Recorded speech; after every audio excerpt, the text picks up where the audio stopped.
네, 나무교회 교회 여러분들 반갑습니다.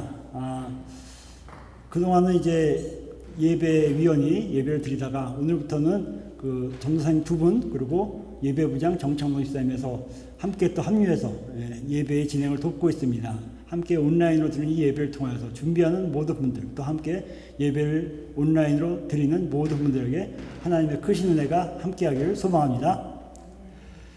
지난주 말씀을 전하면서 인간이 누구인가를 알려면은 하나님을 먼저 알아야 된다 그랬습니다. 우리가 믿고 고백하는 하나님은 삼위일체 하나님입니다. 창조자이신 성부 하나님, 또 구원자이신 성자 예수님, 그리고 보호하고 은혜 주시는 보혜사 성령 하나님. 이 세 분의 하나님을, 삼위 하나님을 우리가 하나님으로 고백합니다. 이 하나님의 크심을 알 때 나의 작음을 알게 되고, 하나님의 거룩함을 알게 될 때 나의 부정함을 알게 되고, 하나님의 완전함을 알게 될 때 나의 불완전함을 알게 됩니다. 이것을 통해서 우리 인간이 현재 죄의 노예로 살고 있는 그 현실을 바로 직시하게 되고, 이를 통해 회개와 구원을 갈망하게 됩니다. 하지만 인간의 힘으로 회개와 구원이 쉽지 않습니다. 어렵습니다. 불가능합니다. 근데 여기서 반전이 일어난다고 그랬죠. 그것은 무엇입니까? 바로 하나님의 사랑입니다. 창조주로서 성부 하나님은 부모님 같은 사랑으로 우리를 구원하시기 위하셔서 예수님을 보내셨습니다. 또 예수님은 십자가의 죽음과 부활을 통해 하나님의 사랑을 확실하게 증거해 주셨습니다. 그리고 성령님은 십자가 앞에 무릎 꿇고 회개해서 새 사랑, 새 피조물이 된 우리를 사랑으로 보호하고 인도해 주시며 우리의 삶의 여정을 이끄십니다. 이렇게 하나님의 크신 사랑을 받아 새로운 피조물이 된 사람들이 바로 그리스도인이죠. 그럼 그리스도인의 삶의 모습이 어떠한 것인가? 어떠해야 되는가? 혹시 오늘 본문의 주제이기도 합니다. 오늘 본문은 그러므로 우리가 믿음으로 의롭다 하심을 받았으니 라는 말로 시작합니다. 이 말씀은 이전에는 우리가 죄악 세력 아래 놓였던 죄인이었다라는 것을 알려주죠. 인간은 하나님의 뜻을 불순종해서 죄의 종로를 타고 있었습니다. 이러한 인생을 불쌍히 여기신 하나님이 인간을 구원하는 계획을 세우시고 예수님을 보여주셨고, 예수님은 십자가 죽음을 통해 하나님의 사랑을 나타내시고 우리 인간의 죄를 대속하셨고 부활하심으로 죄악 세력에게 승리하셨습니다. 자, 그래서 믿음으로 의롭다 하심을 받은 것, 교리적으로 이신칭의라 그러죠. 이것은 인간의 행위나 능력으로 의롭게 되는 것이 아니라 바로 십자가에서 보여주신 하나님의 사랑의 은혜로 우리의 죄가 다 용서됐던 그 복음을 우리가 믿음으로 의롭게 된다는 것입니다. 그래서 로마서 1장에는 복음이 무엇인가? 복음은 모든 믿는 자에게 구원을 주시는 하나님의 능력이라 그랬습니다. 또한 복음에는 하나님의 의가 나타나서 믿음으로 믿음에 이르게 한다라고 말했습니다. 이와 같이 복음은 우리 인간에게 주신 하나님의 구원의 능력입니다. 그리고 그 능력의 핵심은 죄로 인해 오염된 인간을 살리시는 하나님의 의로, 그리고 또한 정상이 아닌 상태를 정상으로 되돌리려는 하나님의 인간에 대한 그 크신 사랑, 이것이 하나님의 구원 사역을 관통하고 있는 것입니다. 그런데 우리가 세상을 살면서 참 여러 가지 다가오는 문제들이 많습니다. 밀물처럼 몰려오죠. 학업의 문제, 직장의 문제, 사업의 문제, 미래의 문제 등 많은 고민들이 몰려오고 있습니다. 근데 사실 이런 것들은 그런 문제의 몸통이 아닙니다. 중요한 것은 뭐냐면 그 무엇보다도 내가 그리스도인으로서 삶을 제대로 살고 있는가, 누리면서 살고 있는가라는 것입니다. 오늘 본문의 말씀은 예수 그리스도를 믿음으로 하나님 앞에서 의롭다함을 받아 하나님의 자녀가 된 믿음의 사람들의 삶의 모습에 대해서 설명하고 있습니다. 우리들이 믿음 안에서 하나님의 자녀가 될 때 주어진 복이 무엇인지를 알려주고 있습니다. 첫째로는 하나님과 화평을 누리는 것입니다. 1절을 보면 우리가 믿음으로 의롭다 하심을 얻었은즉 우리 주 예수 그리스도로 말미암아 하나님으로 더불어 화평을 누리자라고 말씀합니다. 인간은 하나님의 형상 따라 창조됐고 하나님과 좋은 관계였습니다. 그러나 불순종의 죄악으로 하나님과 단절되었죠. 하나님과의 관계를 깨뜨린 그 죄악이 바로 우리 인간 삶의 모든 것이 깨어지게 만드는 문제의 원흉인 것입니다.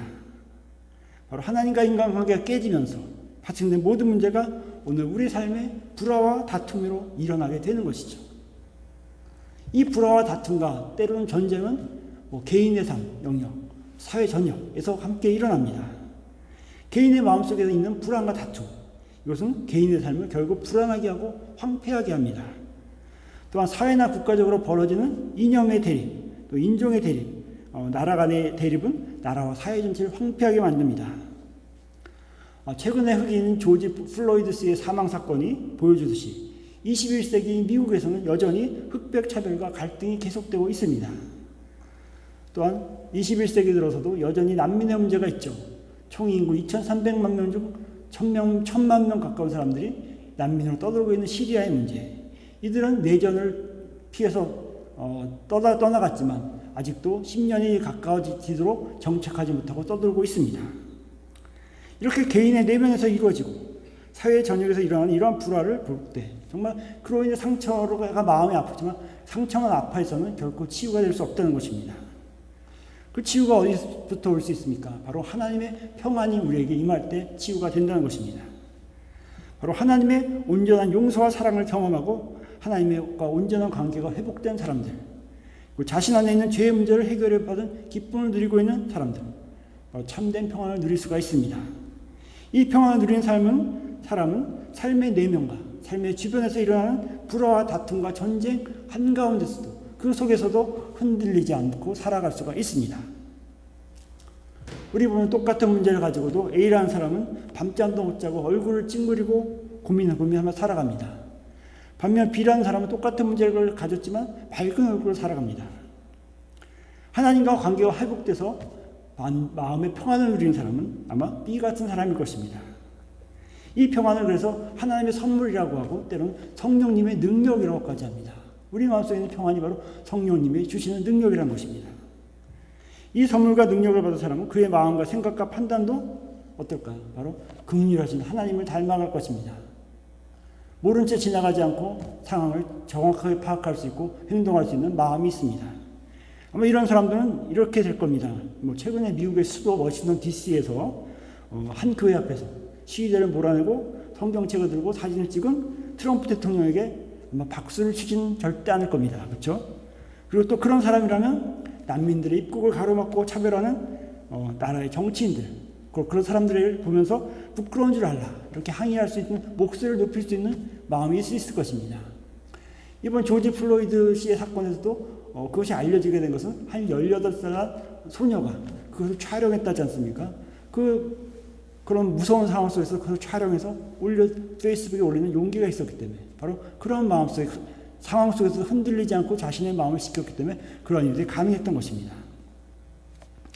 이처럼 예수님을 구세주로 믿음으로 위롭다함을 받은 사람들은 바로 하나님과 화평의 관계를 누립니다. 이것이 복음이 우리에게 주어진 놀라운 축복입니다.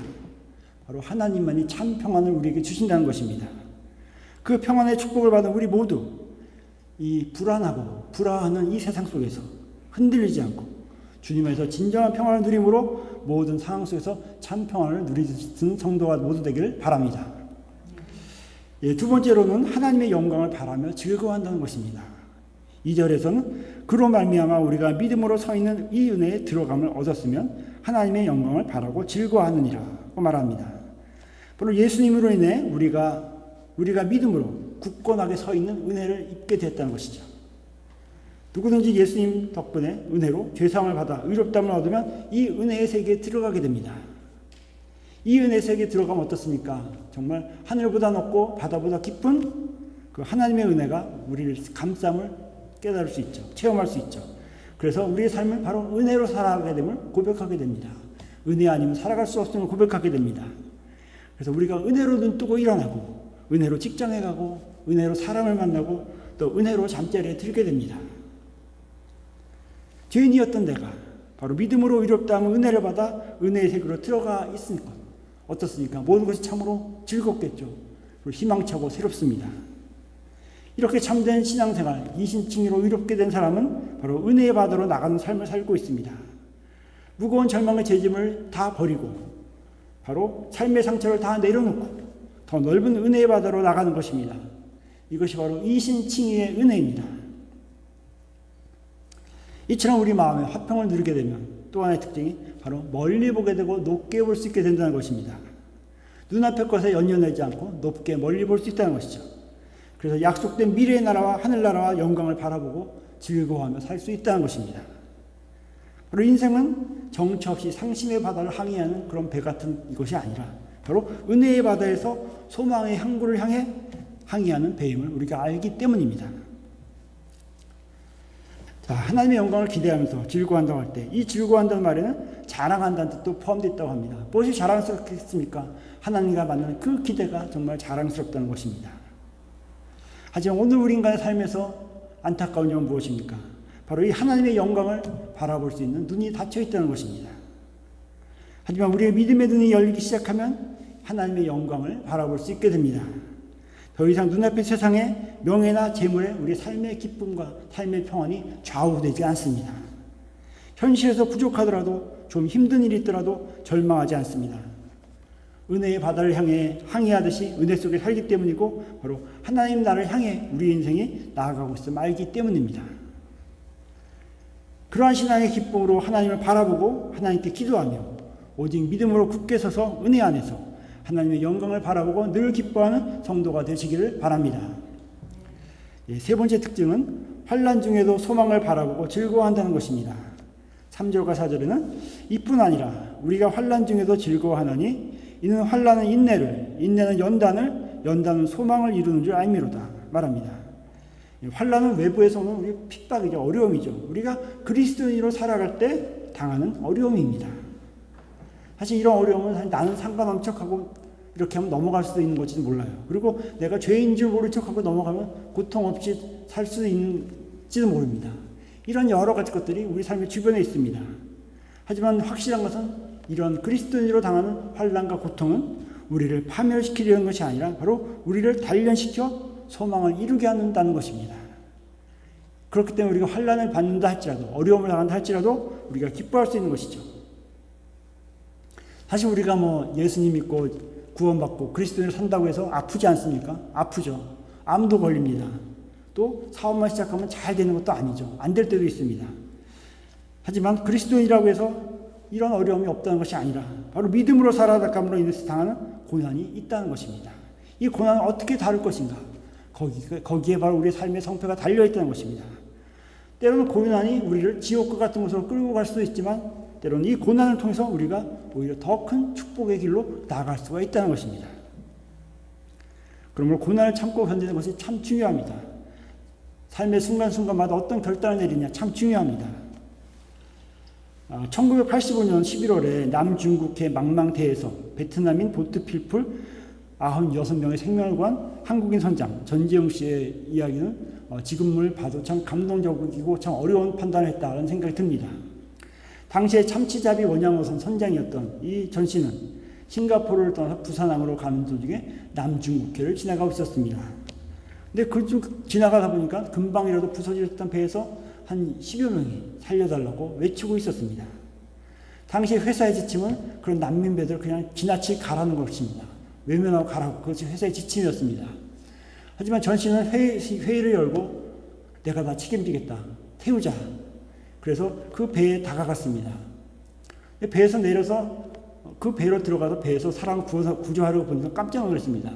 처음에 한 10명쯤 있는 줄 알았는데 배 밑에서 사람들이 나오기 시작하는데 96명이나 됐습니다.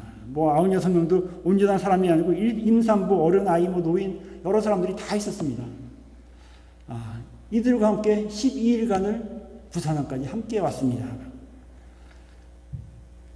본사에 연락했죠. 본사에서는 막 질책을 했습니다. 어떻게 그런 일을 하느냐. 오면 두고 보자. 이 전신이 이렇게 얘기했다고 합니다. 내가 책임진다. 하지만 정말로 마음속에 여러 가지 갈등이 있었다고 합니다. 그는 이렇게 얘기하고 있습니다. 일생에서 가장 괴로웠던 순간이었습니다. 그러나 다시 배를 타지 못하더라도 100명에 가까운 안타까운 생명을 구해야 된다. 그 마음뿐이었습니다. 라고 말했다고 합니다.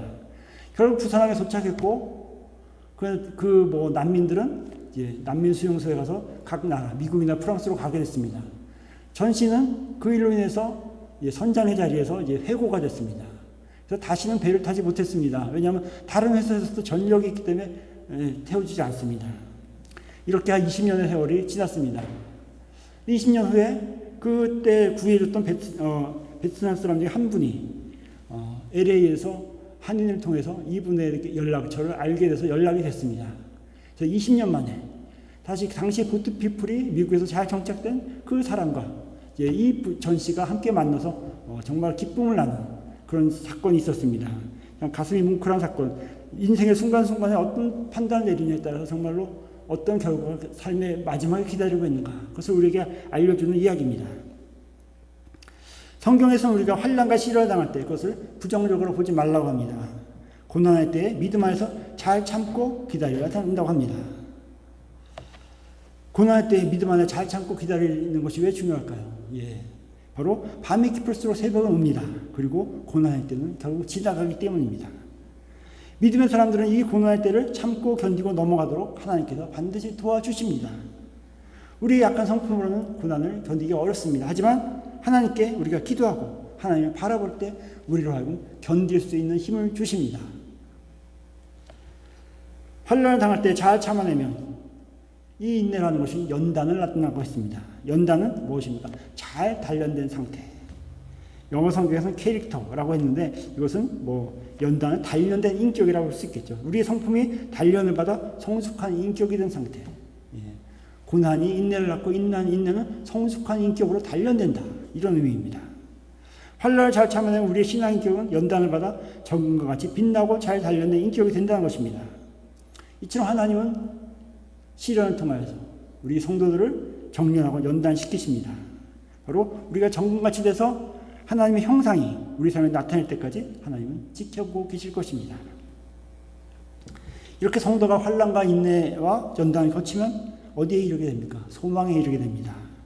이 소망은 어떤 소망입니까? 인간의 소망이 아니죠. 바로 하나님으로부터 시작된 소망입니다. 바로 하나님께서 성령님을 통해 그 사랑을 물붓듯이 부어주는 그 소망이 있다는 것입니다. 그리고 그 소망이 우리 삶에 있다는 것이죠. 어떻습니까? 지금 이 시대에도 또 우리 주변에도 우리가 그리스도인으로서 신앙을 지키며 살면서 어려움을 겪는 분들이 많이 있습니다. 하지만 그 마음속에 정말 이 마음을, 어려움을 참고 견디는 인내가 있다면, 그 인내를 통해서 연단을 통해서 정말로 성숙한 신앙의 인격이 된다면 하나님의 극진하신 소망이 우리의 삶에 기다리고 있다는 것입니다. 이 모든 것은 무엇으로부터 시작합니까? 바로 하나님의 극진하신 사랑으로부터 시작한다는 것입니다. 사랑은 이 모든 것을 가능하게 한다는 것입니다. 환난은 인내를 낳고 인내는 연단을 낳고 연단은 소망을 낳는데 바로 이것을 가게 하는 것이 원동력이 하나님의 사랑인 것이죠. 그 사랑은 그냥 찔끔찔끔 주는 것이 아니라 정말 물붓듯이 우리에게 쏟아주시는 그 사랑이 있기 때문에 우리가 살아갈 수 있다는 것입니다. 복음의 핵심, 영원하신 하나님의 사랑입니다. 이 한없으신 하나님의 영원한 사랑은 바로 십자가의 사랑을 경험한 사람들이 누리는 바로 성령님 안에서의 사랑입니다. 이 영원한 하나님의 사랑은 바로 죄로 타락해 멸망의 길로 가고 있던 우리들, 그 죄에서 구원하기 위한 사랑입니다. 또한 거듭난 하나님의 아들로 삼아주신 그 사랑입니다. 또한 영원한 사랑 가운데 거하시는 아버지 하나님과 영원한 기쁨의 교제 안에 살게 하는 그 사랑입니다. 우리의 구원은 우리가 고백하듯이 우리의 의로운 행동이 된 것도 아니고 우리가 자격이 있어 얻은 것이 아니지 않습니까? 오늘 본문의 말씀처럼 우리가 아직 죄인 되었을 때 우리를 위해 십자가에 피 흘리고 죽은 십자가의 사랑에서 얻게 된 것이 우리의 구원인 것입니다. 바로 소망인 것입니다. 이 구원은 바로 전적인 하나님의 은혜와 사랑에 의한 것임을 우리는 고백하지 않을 수가 없습니다. 오직 믿음으로 이루어진 사람들은 그리스도 예수 안에서 하나님과 화평을 누립니다. 하나님과 깨졌던 관계가 십자가의 사랑을 믿고 성령으로 거듭나면 하나님의 관계가 다시 시작됩니다. 또한 하나님의 영광에 이르게 될 소망을 품고 인내하고 단련함으로 주님의 소망을 이루며 살아가게 됩니다. 하나님의 백성들에게는 그리스도인으로서 당하는 고난이 오히려 축복이 됩니다. 하나님께서 합력하여 선을 이루시고 궁극적인 승리를 약속하시기 때문입니다. 우리로 하여금 소망을 이루게 하시고 우리를 승군같이 단련하시고 성화로의 길로 이끄시기 때문입니다. 십자가의 끝에 반드시 부활의 영광이 있었습니다. 하나님께서 그 고난을 통해 하나님의 백성들을 유익하게 하실 것입니다. 바울은 하나님의 사랑 안에 우리가 있기 때문에 그 구원을 즐거이 누리라고 말했습니다. 하나님의 사랑 안에서 소망을 붙들고 낙심하지 않고 세상을 살아가는 주님의 백성들이 되길 바랍니다.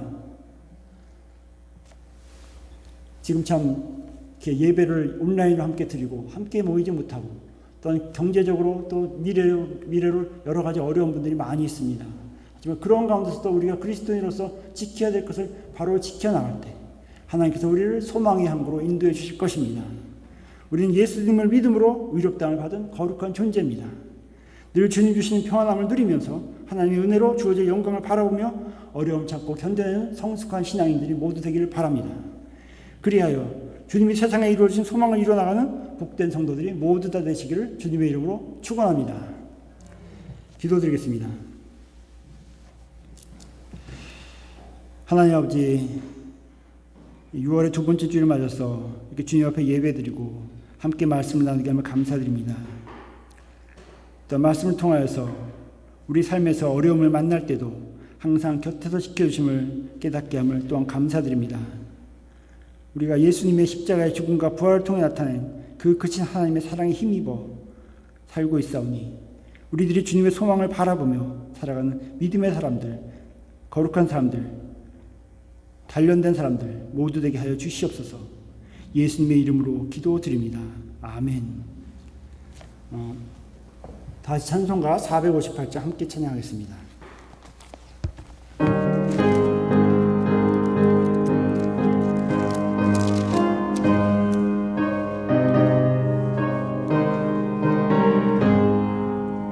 너의 마음에 슬픔이 가득할 때 주가 위로해 주시리라. 아침에 같이 빛나는 마음으로 너 십자가 지고 가라. 참 기쁜 마음으로 십자가 지고 가라. 내가 기쁘게 십자가 지고 가면 슬픈 마음이 위로받네. 때를 따라서 주시는 은혜로서 가난 심령의 힘을 얻고 주가 언약한 말씀을 기억하고 너 십자가 지고 가라. 참 기쁜 마음으로 십자가 지고 가라. 내가 기쁘게 십자가 지고 가면 슬픈 마음이 위로받네. 다 같이 일어나 주십시오. 봉헌 기도 드리겠습니다.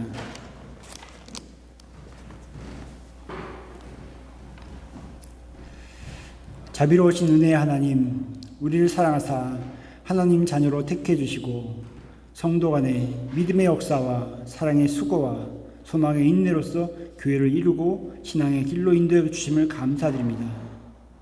이 시간 우리를 죄에서 값없이 구원해서 그 기쁘신 뜻대로 하나님의 자녀 삼아 주신 은혜에 감사하고 주님의 은혜를 고백하면서 정성껏 예물을 드립니다. 이 시간 이제까지 인도하신 은혜에 감사해서 감사헌금을 드립니다. 또한 11조와 성경헌금과 주중헌금을 구별해서 하나님께 드립니다. 우리가 감사한 마음을 모아 정성껏 드린 예물을 주님께서 기쁘게 받아주시고 이 예물을 주님의 몸된 교회를 통하여서 하나님의 일에 귀하게 사용하여 주시옵소서. 오늘 봉헌하는 각 헌금에 성도들의 땀과 눈물과 기도와 신앙 고백이 담겨 있음을 주님이 아십니다. 오늘 예물을 드린 모든 손길을 하나님이 복되게 하시고 삶 속에서 그들의 땀과 눈물과 기도가 풍성한 열매를 맺게 하여 주시옵소서. 마음을 예물로 드린 성도에게도 동일한 하나님의 은총 내려 주시옵소서. 우리를 구원하신 예수님의 이름으로 감사하며 기도드립니다. 아멘. 다 찬양곡 오직 믿음으로 함께 찬양하겠습니다.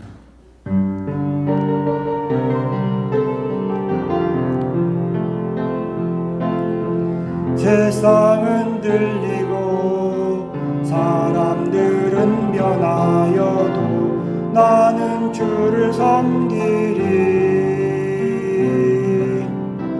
주님의 사랑은 영원히 변하지 않네. 나는 주를 신뢰해.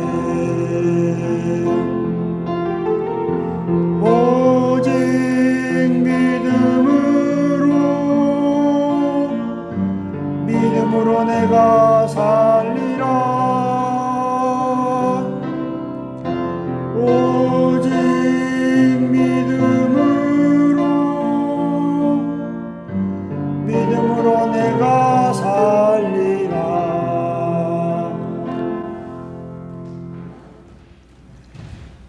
지금은 우리를 죄에서 구원하신 주 예수 그리스도의 은혜와 사랑하는 아들을 우리에게 보내신 하나님 아버지의 극진하신 사랑과 지금도 우리와 함께 하셔서 우리의 삶을 인도하고 보호하시는 성령님의 감화, 감동, 인도, 교통하심이 십자가의 죽음과 부활로 우리를 구원한 그 완전하신 사랑에 힘입어 하나님과 관계가 회복된 것에 감사하며 세상 속에서 모든 시련을 참고 견디며 승리하며 소망과 평안 가운데 살아가기 원하는 사랑하는 성도들의 머리 위에 이제로부터 영원까지 함께 하시기를 간절히 축원하옵나이다. 아멘.